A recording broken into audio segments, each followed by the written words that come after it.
क्या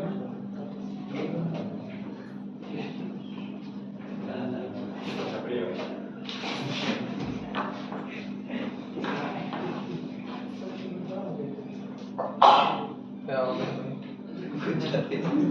ऐसा बड़ा हो गया क्या? ठीक है,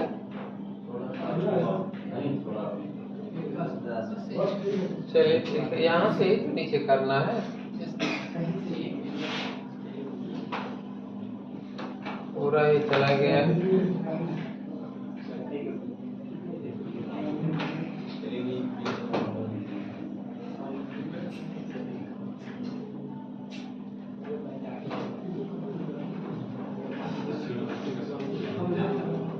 रिलेशन का लास्ट चला गया।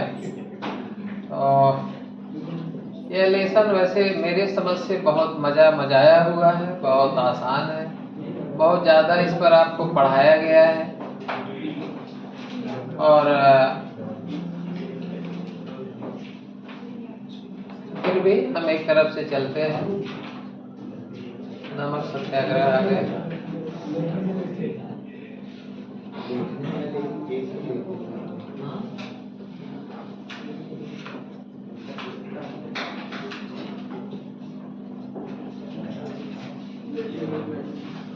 अरे यार मेरा बाल दुखने लगी, ये आया ये आया।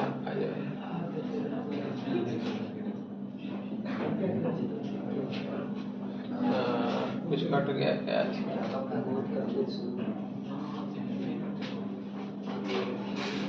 आ जाओ भाई, थोड़ा इधर आ जाओ, ठीक है। तो इस लेसन में इस लेसन की शुरुआत होती है 1915 से। जनवरी 1915 से इस लेसन की शुरुआत, यही ना।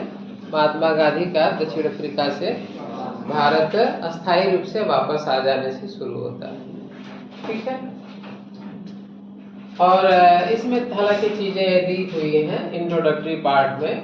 इटली के निर्माण में गैरीबाल्डी का योगदान, अमेरिकी स्वतंत्रता युद्ध केस में जॉर्ज वाशिंगटन, वियतनाम में हो ची मिन, ये आप 11th में पढ़े हुए हैं, ठीक है। तो ये हम आगे चलते हैं। 1915 से 1948 के बीच का जो काल है, भारत में राष्ट्रीय आंदोलन के काल को महात्मा गांधी के साथ जोड़ करके किया जाता है, ठीक है। मुझे लगता है कि यह बात आप समझ रहे हैं अच्छी तरह से। अब इसमें देखिए एक क्वेश्चन आता है कि दक्षिण अफ्रीका से भारत आगमन पर एक इतिहासकार रहे चंद्रन देव नेशन। इन्होंने कहा कि दक्षिण अफ्रीका ही मोहनदास करमचंद गांधी को मोहनदास करमचंद गांधी को महात्मा बनाने में अपनी भूमिका निभाती पूरी तरीके से। जो उनका स्वदेशी आंदोलन है दक्षिण अफ्रीका में, उस आंदोलन ने ही उन्हें महात्मा बना दिया, ठीक है। ये बात यहाँ तक मुझे लगता है क्लियर है। भारत आगमन के समय भारत की परिस्थितियां कैसी थी? भारत को माना जाता था कि दो भागों में, दो ग्रुप में भारत का राष्ट्रीय आंदोलन चल रहा था। एक गरम दल और दूसरा नरम दल। गरम दल में ये तीनों हैं, लाल बाल पाल हैं, ये आपको मालूम है। और नरम दल में तमाम सारे उदारवादी व्यक्तित्व, फिरोज मेहता से लेकर के और गोपाल कृष्ण गोखले और इस तरीके से तमाम लोग रहते हैं, ठीक है। ये महात्मा गांधी की इमेज है 1908, कहाँ की? 1908 दक्षिण अफ्रीका की ये जोहान्सबर्ग की ये इमेज है, ठीक है। जोहान्सबर्ग में इनका फोटो सूट बूट के साथ 1908 में। इसका मतलब है कि 1908 तक वे सूट बूट पहनते थे, ठीक है।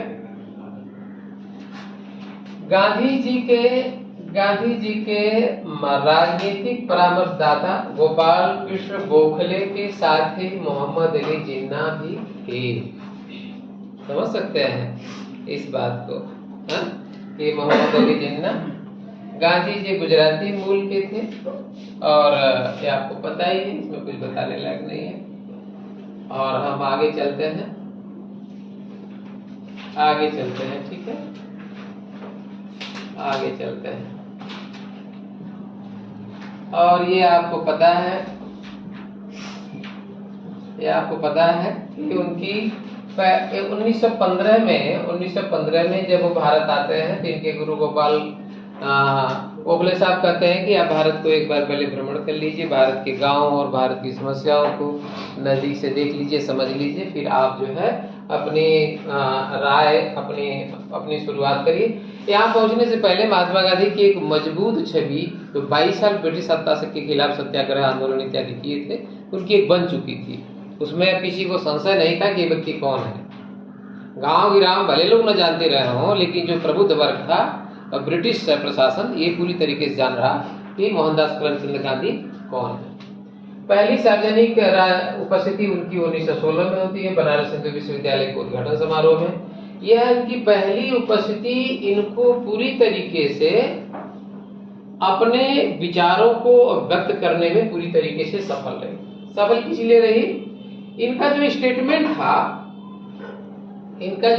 था वो ये कहते हैं कि भारत के लिए मुक्ति तब तक संभव नहीं है जब तक हम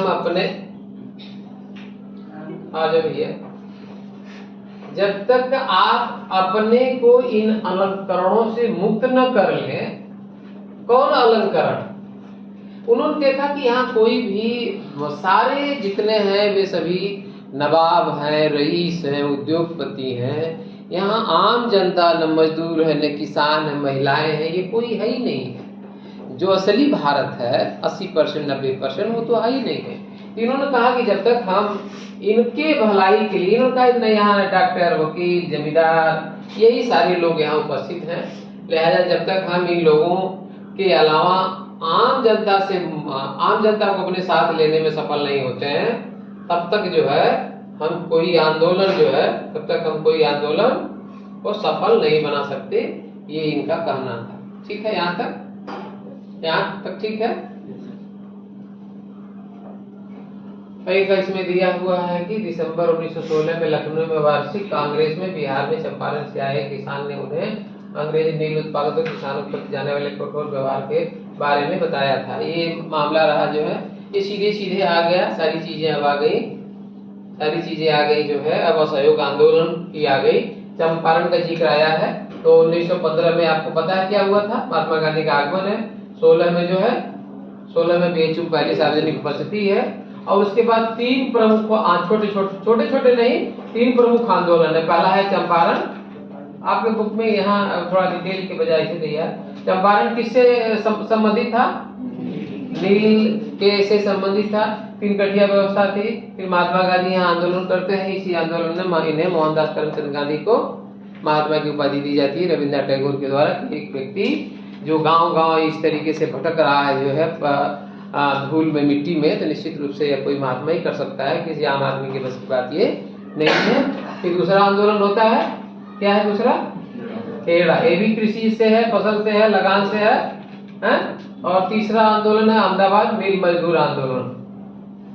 अहमदाबाद मिल मजदूर आंदोलन, मजदूरों ने इसमें आंदोलन किया था, ये हुए थे।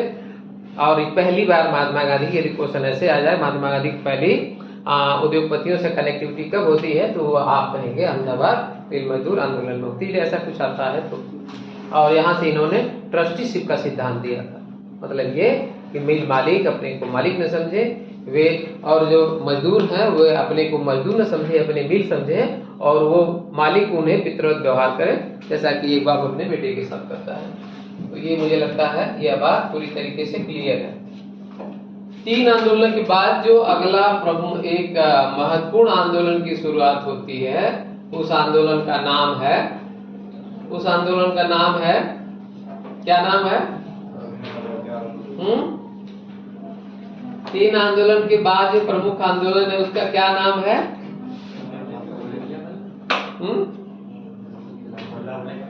सविनय अवज्ञा तो बाद में आता है ना, उसके पहले आता है असहयोग आंदोलन।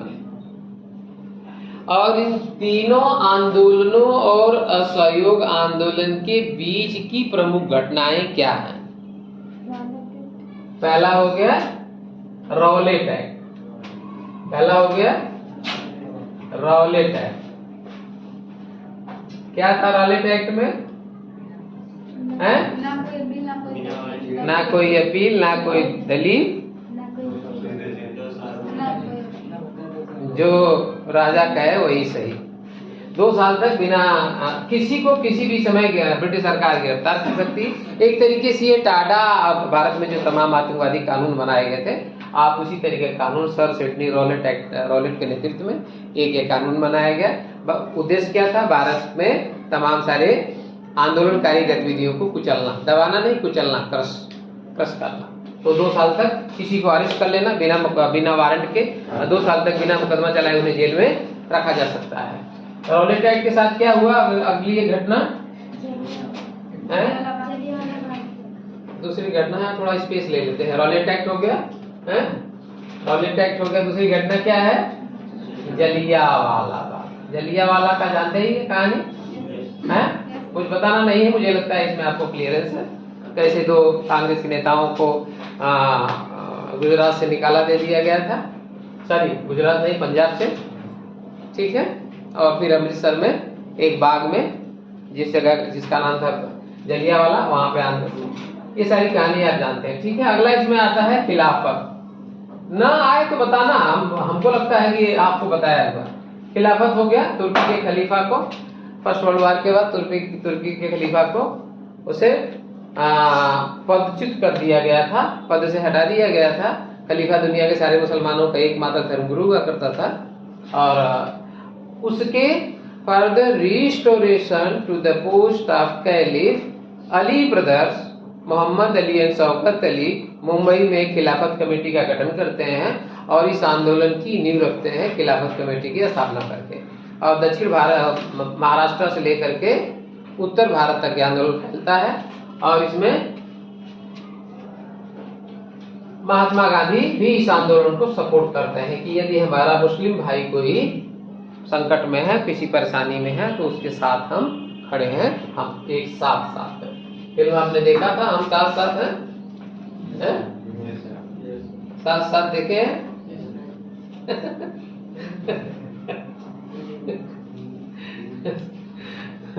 चलो अच्छा, आ जाओ इधर आ जाओ। ये हो गया खून खराबा इत्यादि हो गया ब्रिगेडियर का है।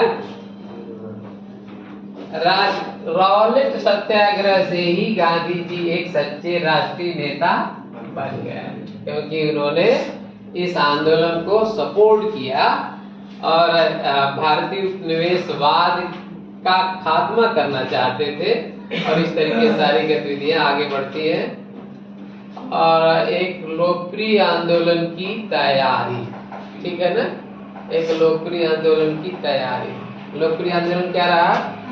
1920 में कांग्रेस के नागपुर अधिवेशन में यह प्रस्ताव पारित किया, नॉन कोऑपरेशन मूवमेंट प्रारंभ करने का प्रस्ताव पारित किया गया कि हम हमारा जो यदि हम सब लोग संगठित होते हैं, एक साथ होते हैं, रेलवे से, पोस्ट ऑफिस से, कोर्ट से, जुडिशरी से, कॉलेज से, स्कूल से, प्रेस से और बंदरगाह से, सारे इन गतिविधियों में हम भारतीय ही सारा कार्य अंग्रेजों का कर रहे हैं।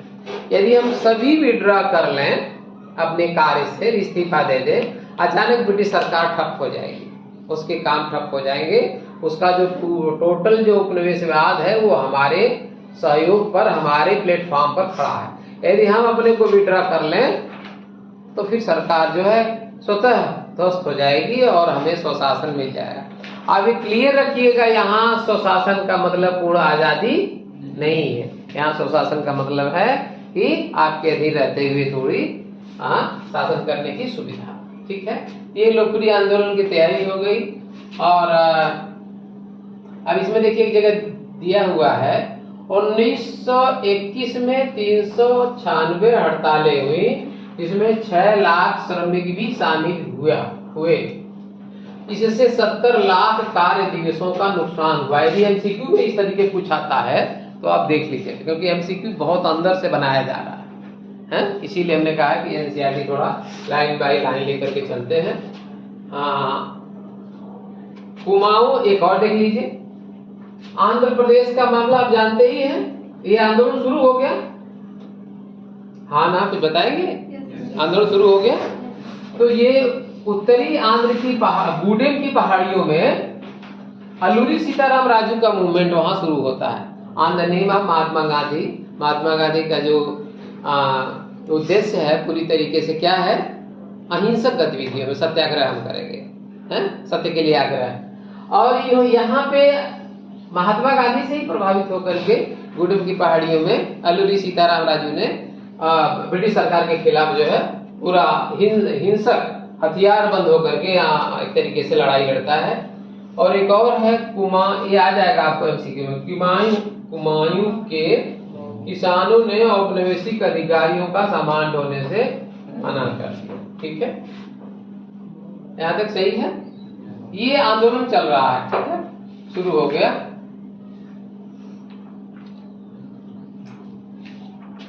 महात्मा गांधी के अमेरिकी जीवन लेखक लुई फिशर ने लिखा कि यह सहयोग भारत और गांधी के जीवन के एक युग का ही नाम है। अब ये क्वेश्चन सीधे इसी फॉर्म में आ जाएगा 8 मार्क्स में, तो क्या करेंगे? 8 मार्क्स में आ जाएगा तो क्या करेंगे?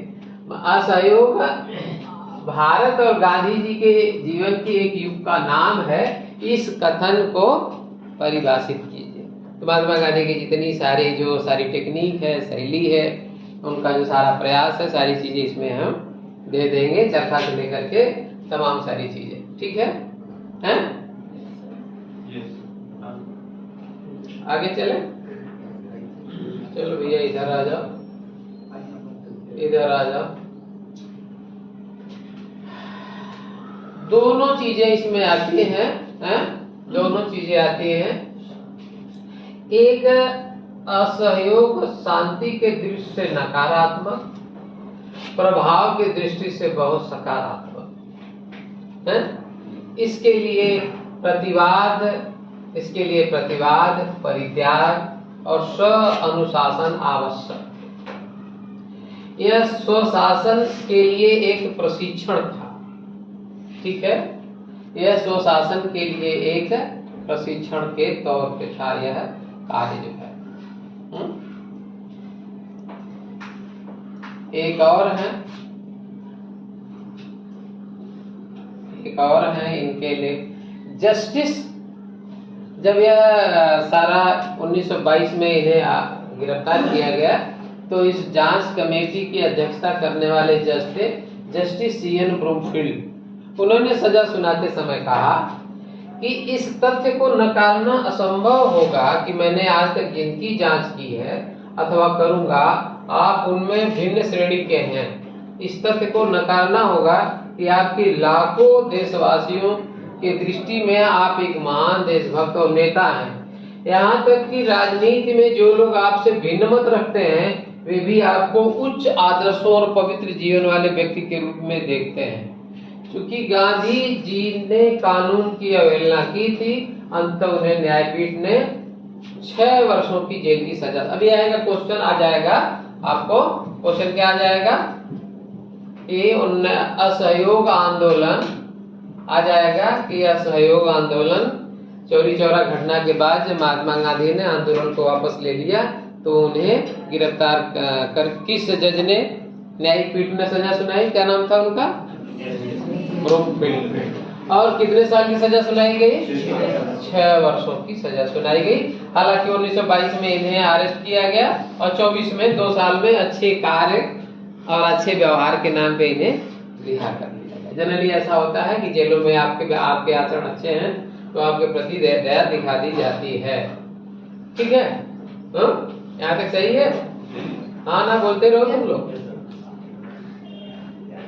अब जज जज ब्रूकफील्ड ने कहा, यदि भारत में घट रही घटनाओं की वजह से सरकार के लिए सजा के इन वर्षों में कमी और आपको मुक्त करना संभव हुआ तो इससे मुझे ज्यादा कोई प्रसन्नता नहीं होगी। आपने कानून तोड़ा है, लेकिन यदि सरकार आपको रिहा करती है तो मुझे व्यक्तिगत तौर पे बहुत खुशी होगी। जैसे आप बाउंड्री लांग जाते हैं, आप बहुत अच्छे स्टूडेंट हैं, बिरयानी खाते पकड़े गए बाहर से, तो जो टीचर है वो सोचेगा कि बहुत अच्छा बच्चा था, हाँ बहुत अच्छा था, बहुत एकेडमिक इसका अच्छा था, अच्छा परफॉर्मेंस था, और पता नहीं कैसे जो इसमें फंस गया, थोड़ी रहमदिलता जो है आ जाएगी। ठीक है, क्या यह आंदोलन महात्मा गांधी को जननेता बनाने में सफल रहा? आप क्या लिखेंगे? क्या लिखेंगे? Yes no? यस लिखेंगे। ठीक है, आगे चलते हैं।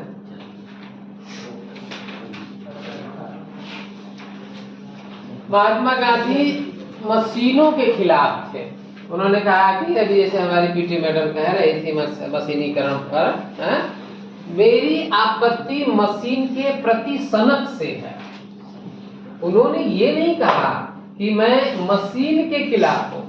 टेक्नोलॉजी बहुत इनका गलत इस्तेमाल भी किया जाता है। मशीन के खिलाफ हूँ, मैं इसके प्रति जो सनक है उसके खिलाफ हूँ। जहाँ लेबर से श्रम किया जा सकता है, लेबर को भी थोड़ा कुछ मिल जाएगा, पैसा इत्यादि, और इससे जो है उसका भी जीवन यापन चलेगा।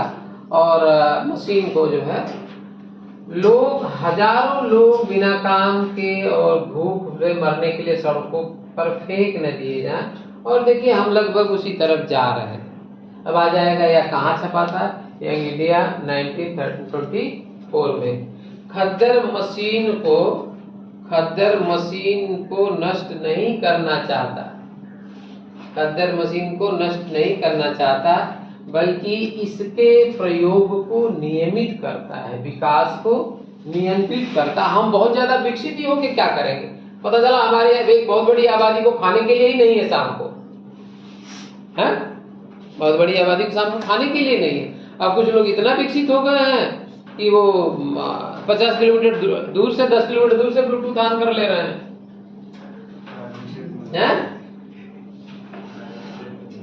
ठीक है।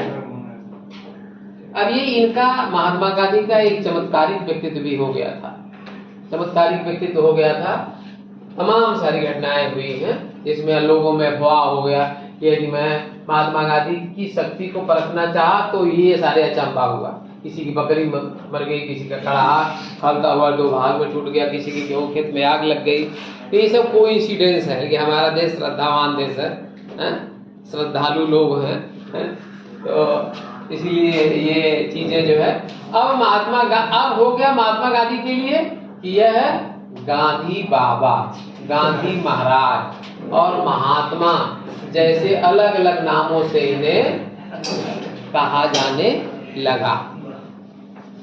जब भी कोई व्यक्ति थोड़ा सरलता से और रहन सहन में शांत जैसा और सबके हित की बात करने लगता है तो हम उनको अपना सर्वश्रेष्ठ, सारा गेहूं तिल में बदल गया। ये है भाई, हमारा देश ऐसा है, ये तो जादू और मैजिक का देश ही है ये सारा। तो क्या, चलिए कोई बात नहीं, ये अच्छी बात है।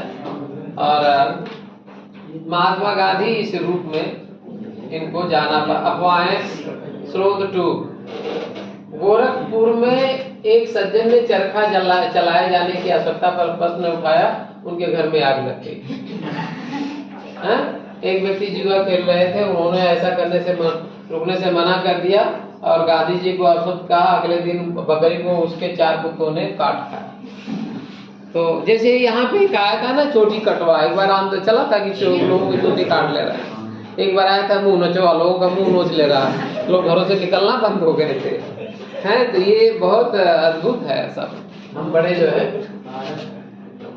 हम ऐसे देश के वासी हैं जहाँ पे जो है, हाँ हम लोग बहुत से चमत्कारिक व्यक्तित्व वाले हैं, किसी को बकरी, किसी को ऊँट, किसी को कुछ बनाने में हम लोग सक्षम हैं। तो इस तरीके से अभी क्वेश्चन इसमें आता है 8 मार्क्स में। 8 मार्क्स में क्वेश्चन क्या आएगा, ये जननेता कैसे हो गए, जननेता यदि हो गए तो क्या क्या उनके बोल रहे हैं, गांधीवादी राष्ट्रवाद, इसी को हम गांधीवादी, इनके जो है जननेता की शैली को गांधीवादी राष्ट्रवाद कहते हैं। और यह असहयोग आंदोलन के दौरान पूरी तरीके से उनकी छवि बनने में सफल हो गई। और देश के सभी हिस्सों में जो क्षेत्रीय नेता थे, अपने अपने राज्यों में जो प्रभावशाली नेता थे, दक्षिण भारत से लेकर के उत्तर भारत तक, किताब में मत पढ़ो, सुन लो इधर यार, किताब में तो सब लिखा ही है न,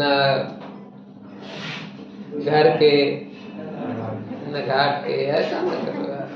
मुझे इतना बोलने की जरूरत नहीं, मैं तो छोड़ दूं कि आप लोग पढ़ो अपने से, मैं चाह भी यही रहा हूँ। मेरा तो ये हिस्सा इतना कट के गिर रहा है दवा से दिया। तो जितने क्षेत्रीय नेता थे वे सारे महात्मा गांधी से विचारों से प्रभावित होकर के वे राष्ट्रीय फलक पे आ गए। जैसे महादेव का नाम कम आता है, महादेव देसाई बहुत बड़े वकील थे, वल्लभ भाई पटेल का आप नाम जानते ही, जेबी कृपलानी का भी थोड़ा बहुत जानते होंगे, सुभाष चंद्र बोस, अब्दुल कलाम आजाद, जवाहरलाल नेहरू, सरोजिनी नायडू, वल्लभ पंत, सिराज गोपालाचारी, ये अपने अपने क्षेत्रों के बड़े नेता थे। और महात्मा गांधी के विचारों से, आंदोलन से, प्रभाव से जुड़ करके ये राष्ट्रीय स्तर के नेता ये हो जाते हैं, राष्ट्रीय स्तर के नेता हो जाते हैं। और महात्मा गांधी का व्यक्तित्व, और 1924 में जेल से रिहा हो गए, और 1924 से 30 के बीच में उन्होंने क्या किया, ये क्वेश्चन ऐसे आ जाए, 1924 से 30 के बीच में, इन सालों में यह खादी चरखा, खादी और चरखा ये जीवन के नित्य शैली में इन्होंने दिया भी है। और बाल विवाह जैसे बुराई के खिलाफ इन्होंने काम किया, छुआछूत जैसे सामाजिक बुराइयों को मुक्त करने के लिए इन्होंने काम किया, हिंदू मुसलमान के सौहार्द एकता पर इन्होंने बल दिया। इस तरीके से आर्थिक स्तर पर भारतीयों को स्वावलंबन बनाने के लिए काम किया। और इसका इन्होंने टेस्टिंग कर लिया, किसमें, आर्थिक स्तर पर भारतीयों को स्वावलंबी बनाने का टेस्ट इन्होंने कर दिया असहयोग आंदोलन से। असहयोग आंदोलन जो चला ये 3 साल जो चला, इस 3 सालों में क्या हुआ, अरे यार जो मिटा रहा हूं वही मिला जा रहा है। 3 सालों में जो चला, इसमें इन्होंने चरखा और स्वदेशी सामानों का उपभोग और विदेशी सामानों की होली जलाना है? इसे ब्रिटिश सरकार के आर्थिक ढांचे को चोट लगती है। ये हालांकि बहुत डिटेल पढ़ाया जा चुका आपको, लेकिन ये ऐसे ही जान लीजिए।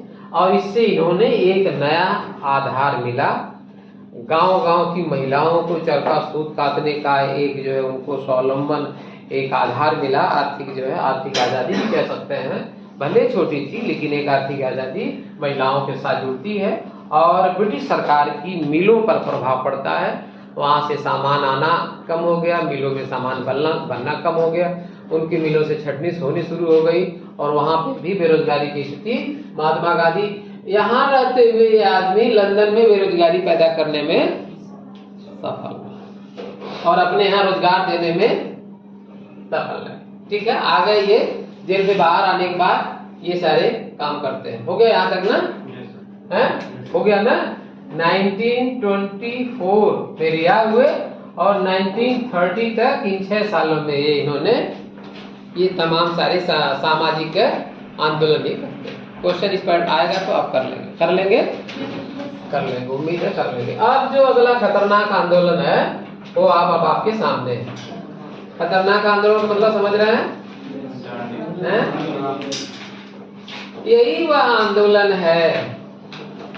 इस बीच की और भी कुछ राजनीतिक घटनाएं हैं, आप देख लीजिए तो आप कहेंगे कि कैसे सब हो गया है। इस बीच की कुछ घटनाएं हैं। एक है साइमन कमीशन आता है, 1919 में जो अधिनियम आया था उसमें ये था कि 10 सालों बाद इस अधिनियम में ये कानून था कि 10 सालों में भारत के संवैधानिक गतिविधियों का एक आकलन किया जाएगा कि आगे उनके लिए कानून कैसे बनाया जाए। उसी आधार पे एक कमीशन बनाया गया, 7 मेंबर कमीशन।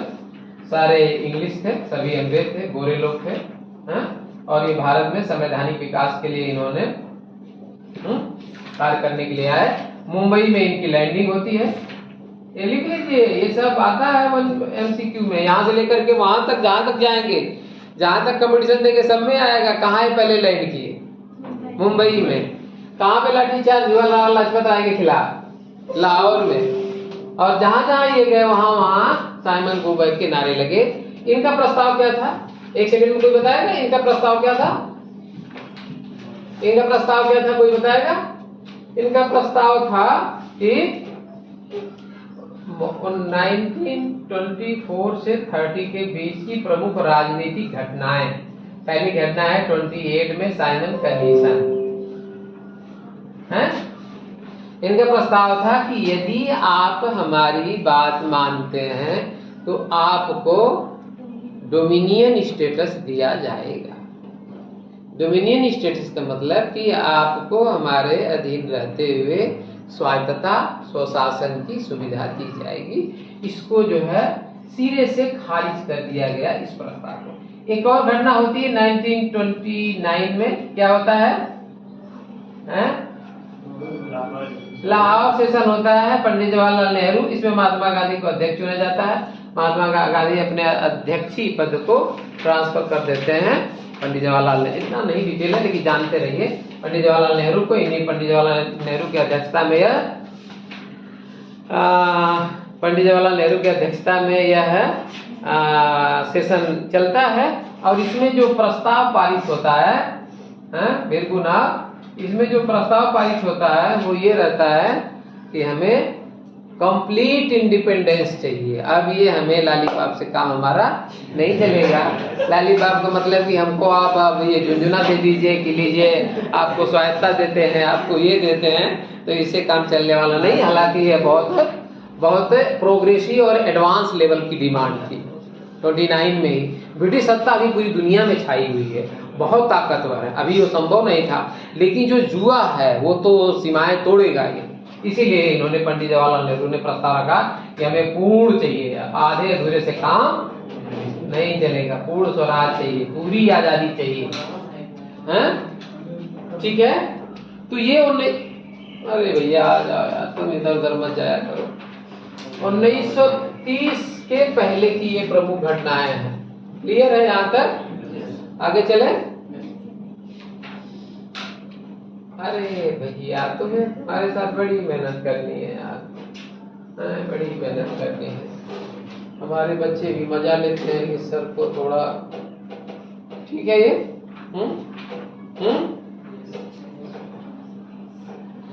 तो ये रहा, क्या रहा है? क्या रहा ये है? क्या रहा? पूर्ण स्वराज की मांग क्लियर हो गई। 1929 में वो घटना हो गई। अब महात्मा गांधी कांग्रेस के अधिवेशन में अपना एक प्रस्ताव रखते हैं कि अब हम सिविल नाफरमानी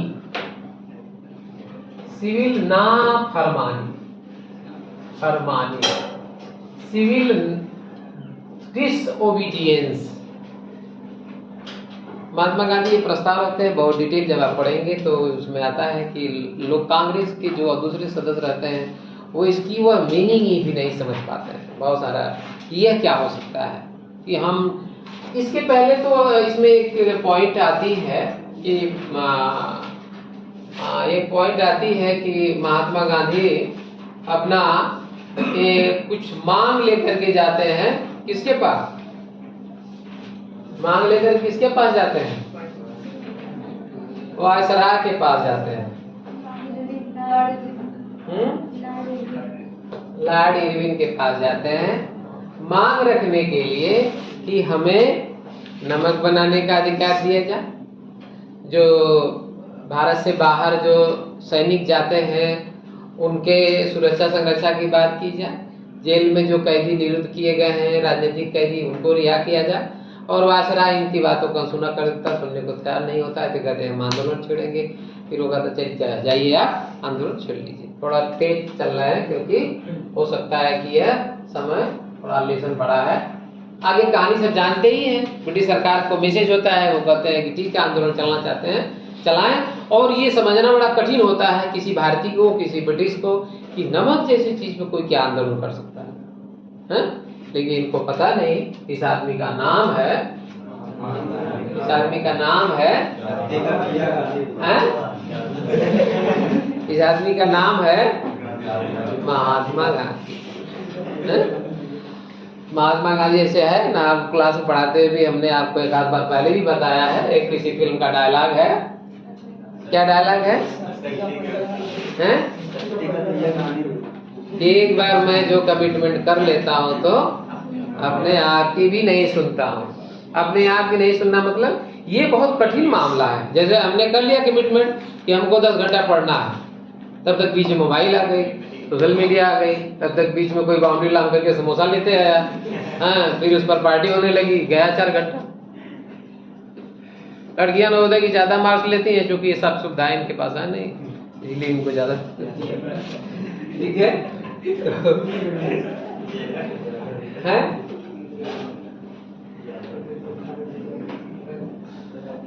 चलिए आइए अब चलते हैं। तो जब इन्हें इनकार कर दिया जाता है तो महात्मा गांधी साबरमती आश्रम से 12 मार्च 1930 को 78 अनुयायियों के साथ अपने आश्रम से समुद्र की ओर पैदल चलने की यात्रा उन्होंने शुरू किया। 3 हफ्तों बाद वे अपने स्थान पर पहुंचे। 12 मार्च को शुरू किया और 6 अप्रैल 1930 को दांडी पहुंचते हैं और अपने हाथ से एक मुट्ठी प्रतीकात्मक बना करके इस आंदोलन की शुरुआत करते हैं। और यह अद्भुत आंदोलन होता है। जैसे ही यह सिर्फ महात्मा गांधी ही नहीं, कांग्रेस के सारे नेता, दक्षिण भारत के जितने कोस्टल एरिया हैं, और ये तो बहुत आनंद का विषय हो गया। कॉलेज यूनिवर्सिटी छात्रों को उन्होंने बोल दिया, अब छात्रों को भी बल्ले बल्ले, जिस आंदोलन में महिलाएं शामिल हो जाएं, छात्र यूनिवर्सिटी कॉलेज इंस्टीट्यूट के छात्र शामिल हो जाएं, उस आंदोलन को रोकना बहुत असंभव हो जाए।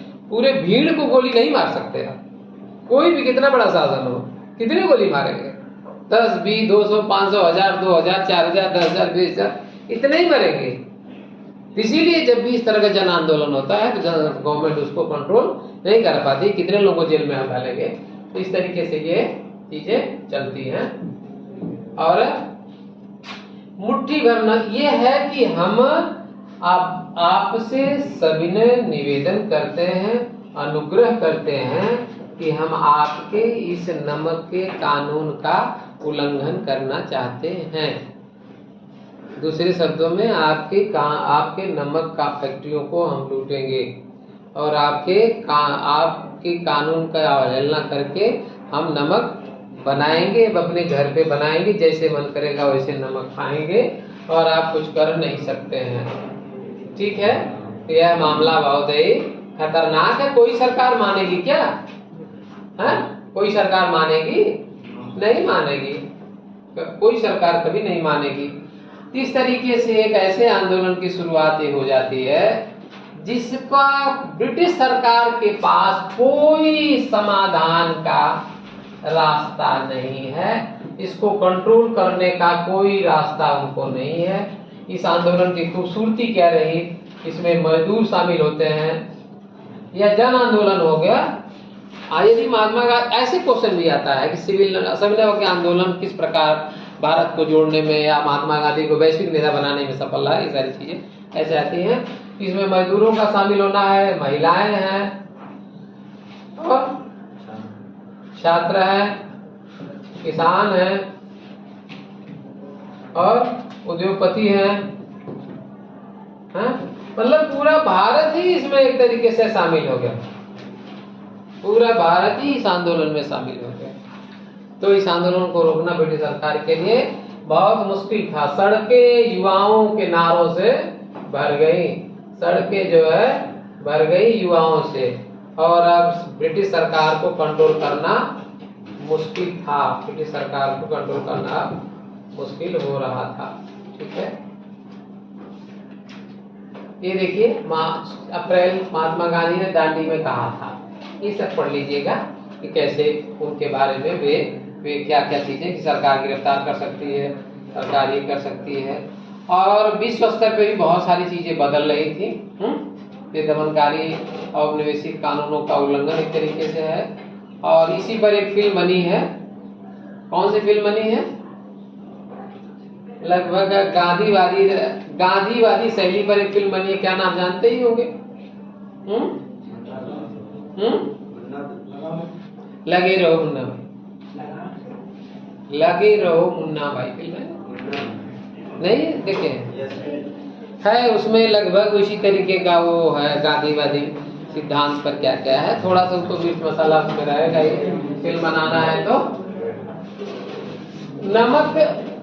गांव में गांधी जी ऊंची जाति वालों को संबोधित करते हुए कहा था कि यदि आप स्वराज के हक में आवाज उठाते हैं तो आपको अछूतों की सेवा करनी पड़ेगी। सिर्फ नमक कर अन्य करों के खत्म हो जाने से आपको स्वराज नहीं मिल जाएगा। स्वराज के लिए आपको अपनी उन गलतियों का प्रायश्चित करना होगा। लेकिन इसके लिए हमारा हिंदुस्तान तैयार, हमारा हिंदू समाज तैयार नहीं था। समझ रहे हैं? इसके लिए तैयार नहीं था। एक आपको थोड़ा 2 मिनट का बता दो, पीरियड लंबा हो रहा है। उसके बावजूद कि बाबर ने अपना दूत भेजा कि जाओ दिखाओ जो विरोधी खेमे की सेनाएं हैं वहां अलग अलग हिस्सों में धुआं क्यों उठ रहा है। अलग अलग हिस्सों में धुआं क्यों उठ रहा है? तो उसने बताया कि वो अलग अलग सेना एक जरूर है, लेकिन उस सेना में अलग अलग जाति वाले हैं, एक दूसरे का छुआ हुआ नहीं खाते हैं, वे अलग अलग अपना खाना बना रहे हैं। तो बाबर ने कहा था इस देश को जीतना बहुत आसानी से नहीं, टुकड़ों में बटे हुए लोगों को तो जीतना ऐसे ही हम जीत लेंगे। तो इस तरीके से हम आगे चलते हैं। ठीक है, महात्मा गांधी का जो उद्देश्य है वो आप जानते हैं। हमारा समाज इस तरीके का रहा है। सभी देशों के समाजों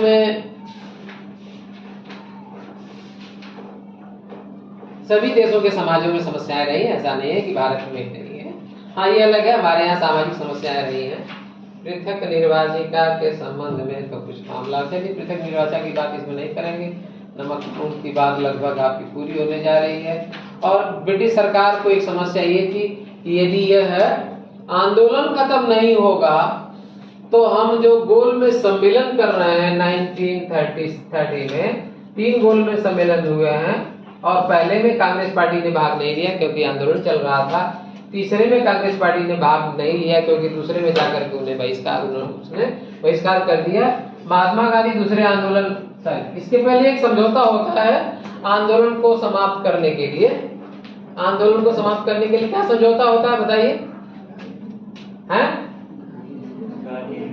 हाँ, very good, Gandhi Irwin pact. वही जो आदमी का उनको तवज्जो नहीं देता है वही भारत के महात्मा गांधी को बुलाता है, पूरे अपने शान शौकत से अपने बराबर की चेयर। इसका कितना डिटेल आपको नहीं है, लेकिन इसका सम्मान उन्हें समझौता करता है। प्रेशर आता है कुछ आदमी से किसी भी कीमत पे समझौता आप करो ब्रिटिश सरकार से, क्योंकि बातें बिगड़ रही हैं, आउट ऑफ लिमिट हो रही हैं। अभी तो जनता है, भीड़ है, बड़ी शांति है, कब माहौल खराब हो जाएगा, कब हो जाएगा क्या पता नहीं। इसलिए जो है गांधी पैक्ट आप जानते ही हैं, कुछ बताना इसमें जानते ही हैं। इसमें इन्होंने सविनय अवज्ञा आंदोलन को स्थगित किया, ये ध्यान रखें लिखते समय। सस्पेंडेड, समाप्त नहीं किया, क्योंकि 33 में फिर आगे शुरू करते हैं। सस्पेंडेड, और भी नमक बनाने का अधिकार देना और राजनीतिक अहिंसक गतिविधियों को जेल से छोड़ना इत्यादि इत्यादि, ये सारी बातें हैं। ठीक है, तो महात्मा गांधी अब चल दिए कहाँ चल दिए? कहाँ चल दिए बताइए जल्दी से। लंदन चल दिए, दिल्ली चल दिए। तो ये सेकेंड राउंड टेबल कॉन्फ्रेंस में महात्मा गांधी भारत के कांग्रेस के प्रतिनिधि के तौर पे भाग लेते हैं। दूसरे सेकेंड राउंड टेबल कॉन्फ्रेंस द्वितीय गोलमेज सम्मेलन में। और इसमें जो है पहला हो गया, दूसरे में भाग लेते हैं, पहले डॉक्टर भीमराव अम्बेडकर सभी में भाग लेते हैं, तीनों से में। और भी जो दूसरे संगठन, भारत के जितने संगठन थे सबको इनवाइट किया गया था, ऐसा नहीं था सिर्फ यही दो थे, क्योंकि जो मुख्य बातें हैं वो चर्चा में आई थी कि मुसलमानों को तो पहले से पृथक निर्वाचिका दी जा रही थी। डॉक्टर अम्बेडकर ने कहा कि जो दमित जातियां हैं, दलित शब्द नहीं, दमित जातियां हैं, इनको भी पृथक निर्वाचन दिया जाए। पृथक निर्वाचन पे हम लोग किए हैं, पृथक निर्वाचन इन्हें भी दिया जाए। महात्मा गांधी से इनकार करते हैं, विरोध करते हैं। ये ऐसे तो हमारा एक बड़ा हिस्सा, करीब 25% हिंदू समाज का बड़ा हिस्सा दलित समाज है। यदि हम इनको दे देंगे आरक्षण पृथक निर्वाचिका तो हमारा हिंदू समाज टूट जाएगा। इनके पास ये इस तरीके का भ्रम था। लेकिन डॉक्टर भीमराव अम्बेडकर चाहते थे कि चूंकि यह समाज मुख्य धारा से कटा हुआ है, बहुत दूर है, तो ऐसी स्थिति में इनको जो है पृथक निर्वाचिका दी जाए।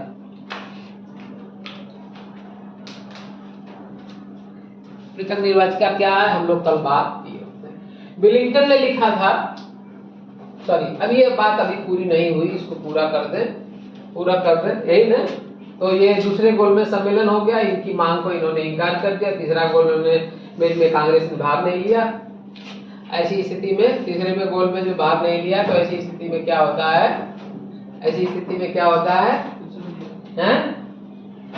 1932 में ब्रिटिश सरकार ने डिक्लेयर कर दिया कि जो पृथक निर्वाचिका जो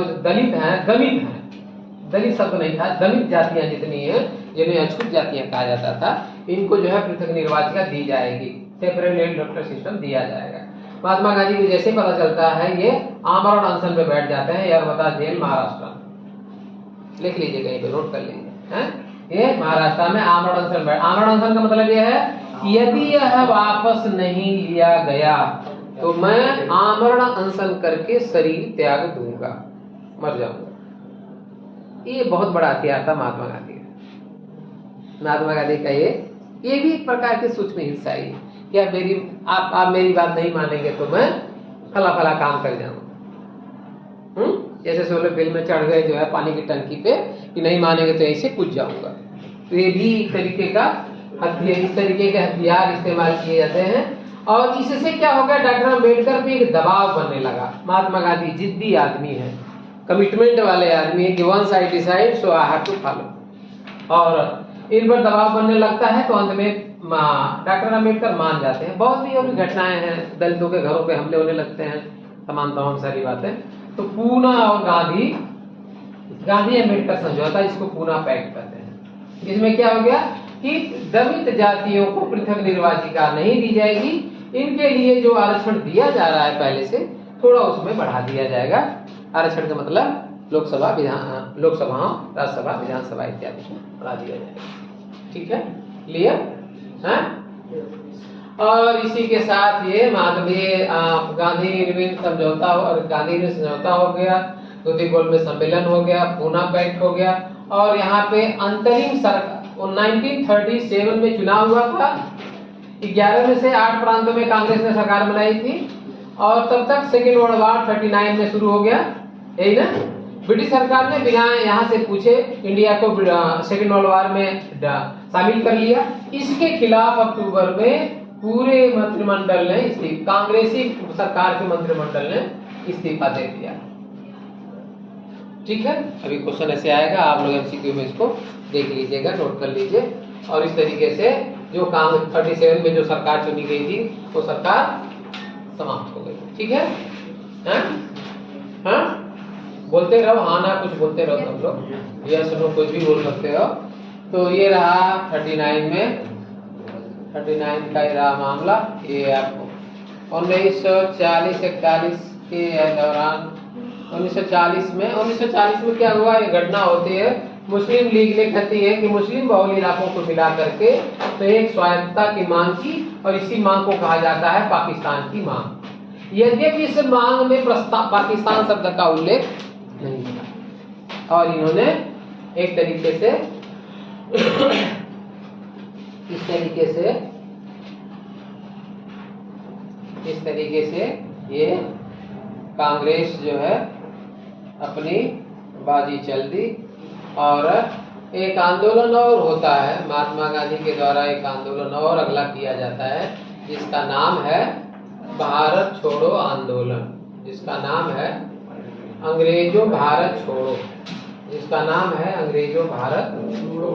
भारत 1942 में ग्वालियर टैंक मैदान मुंबई में यह एक डिक्लेरेशन किया जाता है कि हम ब्रिटिश सरकार के खिलाफ अब हम डू और डाई का काम करेंगे, अपने सिद्धांतों पे चलते हुए हम काम सत्याग्रह करते करते मर भी जाते हैं, तो यहाँ पे हमें कोई गम नहीं है। और यही पे इन्हें पूछा जाता है कि आप अहिंसा करने वाले व्यक्ति हैं और यहाँ तो अब हिंसा होगी, आप डू और डाई की बात कर रहे हैं, मरने और मर जाने की बात कर रहे हैं। फिर उन्होंने कहा कि कायरता से मैदान छोड़कर भागने से अच्छा। महात्मा गांधी अपने सिद्धांतों में इवोल्यूशन करते रहते हैं, हमेशा सुधार करते रहते हैं। यहाँ वो कहते हैं कि मैदान छोड़कर के भागने से, कायर होने से अच्छा है कि जंग मैदान में मर जाना बेहतर है। ये महात्मा गांधी है। लोग जो इनको कहते हैं कि ये गाल पे कोई मार आ तो दूसरा गाल भी सामने कर दो, तो यह बात पूरी तरीके से सही नहीं है। इनके सिद्धांतों को सरलीकरण करने की ये कोशिश है। तो इस तरीके से हम देख, और भी इसमें बहुत अच्छे अच्छे क्वेश्चंस आएंगे, आप ये देख लीजिए। आ जाओ भैया, आ जाओ। ये है, देख लीजिए इस आंदोलन से क्या हुआ, ये आता है आपको, बहुत इंपॉर्टेंट है, बहुत इंपॉर्टेंट है, बहुत बार आया हुआ है, बहुत बार आया हुआ है कि 42 के आंदोलन के बाद कहां पर प्रति सरकार की स्थापना हुई। ये सरकार, प्रति सरकार की स्थापना, ये बहुत बार आया है कंपटीशन में। अब आप में आए ना आए अलग बात है कि महाराष्ट्र के सतारा जिलों में नेताओं ने, सेवा दलों ने, तूफान दलों, देखो नाम क्या क्या है, ये युवा नेताओं ने सेवा दलों तथा तूफान दलों के साथ मिलकर, है तूफान दलों, आपके सामने ये शायद नजर आया ही नहीं होगा, यहाँ तक आप पहुंचे ही नहीं होंगे कि ये भी शब्द लिखा हुआ है एनसीईआरटी में।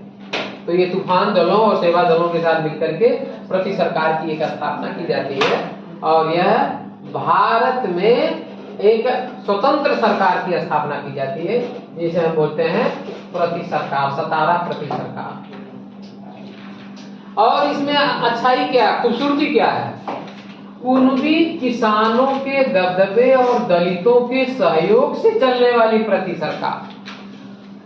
समझ रहे हैं, ये ऐसी सरकार की स्थापना गठन है जिसमें कि हम अपने उस हिस्से को साथ लेते हैं जिस हिस्से के साथ बैठ करके खाने में हमें अपवित्र हो जाते हैं।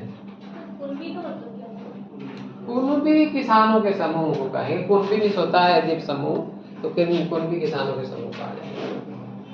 ठीक है, अरे भाई इतना बड़ा मत हो जाओ, इतना बड़ा मत हो जाओ। ठीक है, कुल मिला जुला करके मामला लगभग अब जो है, अब आ गया, कहाँ आ गया 1939 में 39 से 45 तक जो है क्या चलता है, सेकेंड वर्ल्ड वॉर। और फिर 45 में नई सरकार का गठन हो जाता है ब्रिटेन में, नई सरकार का लेबर पार्टी।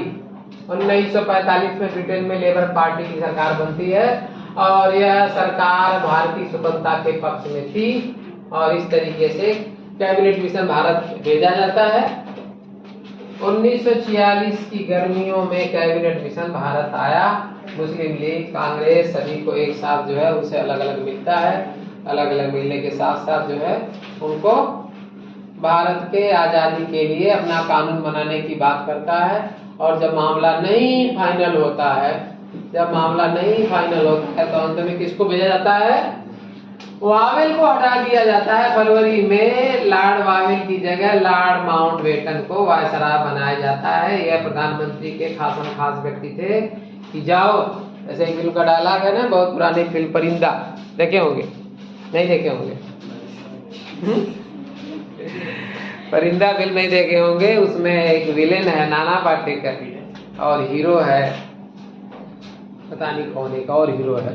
उस हीरो को कहता है, बहुत ही एक बहुत सिंपल सीन है, जैसे डाइनिंग टेबल बैठ के खा रहा है कि जाओ अपने भाई को समझाओ, और नहीं समझता है तो गोली मार। डायलॉग क्या है, जाओ अपने भाई को समझाओ, और नहीं समझता है तो गोली मार। नाना फटेकर का डाला, खोज लेना यूट्यूब पर, परिंदा फिल्म। इसी तरीके का ये जो है आपके लॉर्ड माउंटबेटन है, जाओ समझाओ, नहीं समझते तो बांट दो, नहीं समझते हैं तो बांट दो, 5 की छुट्टी करो, चलो वहां से निकलो जल्दी, जो है बहुत हो गया हिंदुस्तान में, ठीक है। और इसी के साथ लॉर्ड माउंटबेटन कांग्रेस के प्रतिनिधि वल्लभ भाई पटेल से, महात्मा गांधी से सबसे अलग अलग मिलते हैं, और उनको लगता है कि अब यह एक साथ रहने वाली कौमें नहीं है, लिहाजा दोनों संविधान सभा अलग कर दी जाती है, बांट दी जाती है, और सबको अलग अलग। इसी में सांप्रदायिक हिंसा की शुरुआत होती है।